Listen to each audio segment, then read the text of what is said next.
Well, hello there, people with internet, and hello again. I'm TheMBmulti and welcome to my Primal Carnage guide on how to use the Pyromaniac.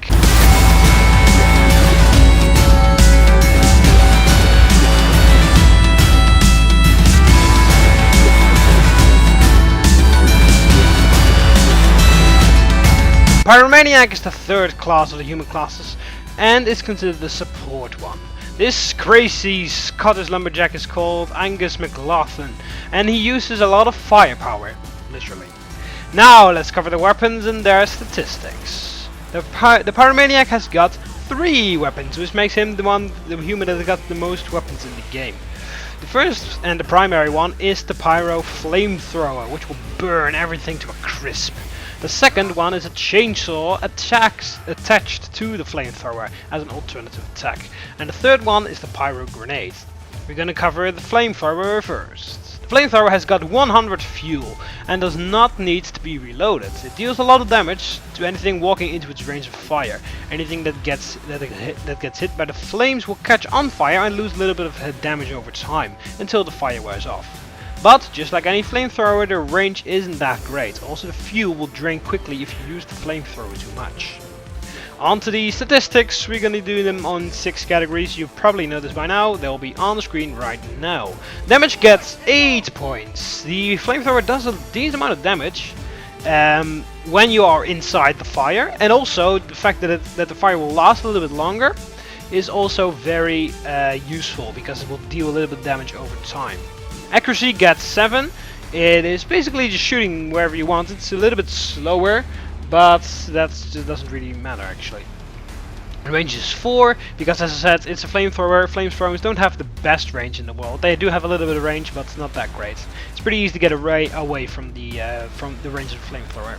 Effectiveness is 8. It gets 8 points. Mostly because the fire effect that lasts longer is pretty effective. The speed is 8. It is pretty quick. In the fire rate, after you click, it shoots the fire straight away, and it will actually drain your fuel a lot. So that's actually a little bit dangerous that the speed is that high. Reload time is 10, because you do not have to reload, and that's just the amazing thing ever. If you count all those together and you divide them by 6, you will get an average of 7.5 for the flamethrower of the Pyromaniac. Let's cover the secondary weapon, and that is the chainsaw. The chainsaw is the alternative attack of the flamethrower. It is the most powerful melee weapon in the entire game. It deals massive amounts of damage to anyone who touches the chainsaw when it's active. The only problem is that it shares the same fuel reserve as the flamethrower, and just like it, consumes a lot of fuel. Also, being a melee weapon, the range isn't pretty bad as well. Onto the statistics. Damage, 10 points. If you can imagine, if that is the most powerful melee weapon in the game, you're getting a lot of damage points and get the most of all 10 points. The chainsaw is immensely effective. You can use it to cut down anything. A Carnotaurus has got 1000 health, but with a chainsaw you can just destroy that immensely fast. I mean. The very useful technique for this is if you very quickly run to the Carnotaurus' legs and keep running around it and with the chainsaw activated.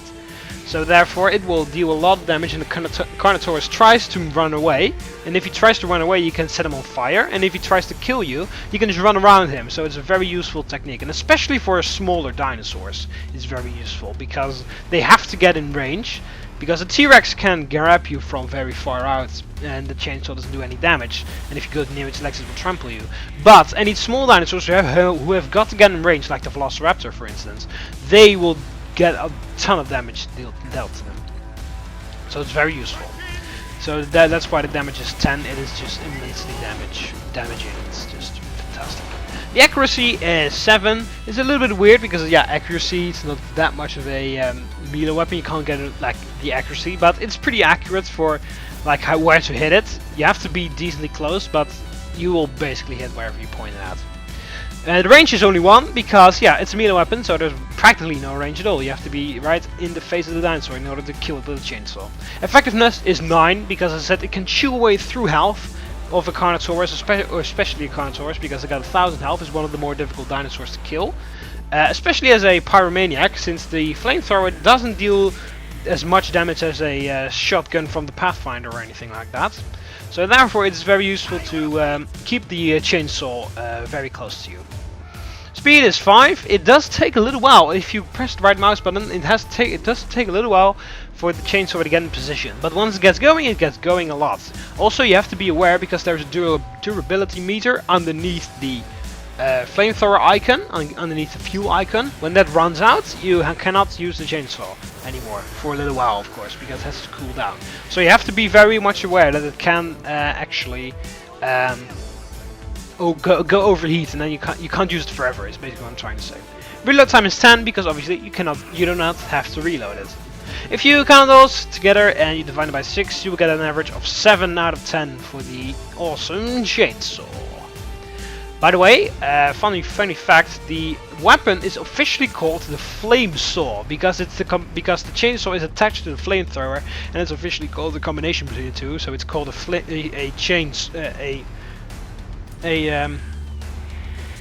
saw instead of a flamethrower or a chainsaw. But just because they're two separate weapons, I am just treating them as two separate weapons, and that's the reason why I'm giving them two separate things. And on to the final, the third one, the Pyro Grenades. The grenades are actually the secondary weapon of the Pyromaniac, and he carries 3 of them. The grenades have a large explosion radius and will explode on impact. However, it takes a while until they hit their target, since they have to fly and travel through the air. Also, they will deal less damage if you don't hit a dinosaur directly. Onto the statistics. The damage gets 8 points. It is pretty effective, the incendiary grenade. However, it is not as very accurate as you want it to be, because, well, it is you have to really measure the distance, and it's kind of difficult sometimes. Range is 5 because, well, you have to throw it, and you cannot throw immensely far, as you can imagine.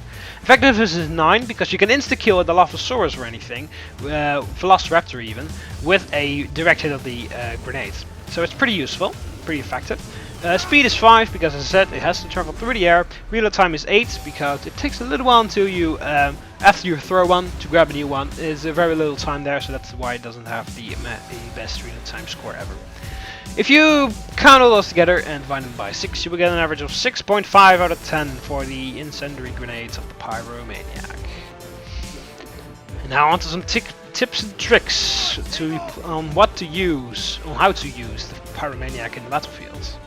With the Flame Saw, the Pyromaniac can easily deal with the small dinosaurs in the game, since they don't have a lot of health, and the range of the Flamethrower and also the combination of the chainsaw when they get close is kind of dangerous for the smaller dinosaurs. So you really should focus on the smaller ones first, since they are very easy to kill with the low amount of damage that you do with the Flamethrower. It does do a lot of damage, it does do a decent amount of damage, but over a wider range. And bigger dinosaurs like a T-Rex probably won't really notice that you set them on fire. The grenades can insta-kill these small dinosaurs if thrown correctly. The weakness of the Pyromaniac are the bigger dinosaurs, and actually also the Pteranodon, since it can grab and fly out of the range of the Pyromaniac pretty easily. Although you can take out a Carnotaurus with your chainsaw very easily, as I said, a T-Rex is almost impossible to kill while playing the Pyro. It will deal damage. The grenades, especially if you throw 3 grenades into a T-Rex, it will deal a decent amount of damage. But yeah, after that you only have your chainsaw, which you're never gonna use against the T-Rex because it will fucking trample you while you try to cut its legs off. And the Flamethrower just doesn't do the amount of damage that you have to deal against the T-Rex in order to kill it. So it's practically it is possible. Obviously, it's possible to kill a T-Rex with the Pyromaniac, but in a game with other players or in a 1v1, it's basically impossible. Because you have got to run inside a house and shoot the T-Rex with the Flamethrower. Because unlike, I didn't mention this actually, but unlike any other human classes, when you shoot, when you shoot with any of the other classes, that just doesn't matter. You just shoot and it's fine. However, if you shoot with your Flamethrower, the Pyromaniac gets slower. It gets a lot slower, so it's very difficult to maneuver out of the range of a T-Rex if he attacks and while you're firing. So you have to stop firing, which takes a little while, and then try to juke the T-Rex, which is pretty difficult. So killing a T-Rex is practically impossible with a Pyromaniac, unless the T-Rex is an idiot or AFK. Either one, or the two. That's basically the only reason why you're going to kill one with the Pyromaniac. And if you're very lucky, just manage to throw a grenade when the T-Rex got a low amount of health. But basically, the T-Rex is the biggest threat of the Pyromaniac. The best thing to do is to keep your teammates and yourself safe while they kill the T-Rex. And now finally onto the overall stats. If you grab the stats from the guns that I said, 7.5, the 7 and the 6.5, put them all together, divided by 3, and you get an end result of a 7 for the Pyromaniac. So it's pretty diverse in the battlefield. However, a T-Rex is your biggest problem. Just don't go fucking near that T-Rex. Whatever you do, don't go near the T-Rex. You should focus on the smaller dinosaurs and keep them off your teammates, while they focus on the T-Rex. That's basically why the Pyromaniac is considered the support class of the human classes of Primal Carnage. Alright, that's gonna be it for this one. Hope you find this video I hope you liked the video, and also hope you find this video useful on how to play as the Pyromaniac. So that's gonna be it for this one. So click the like button underneath. If you liked the video, subscribe to be part of the TheMBmulti so you never miss any new videos. You can do that by clicking the subscribe button up here over the left of here, or the subscribe button that's underneath the video. See you later, Romans. Ave!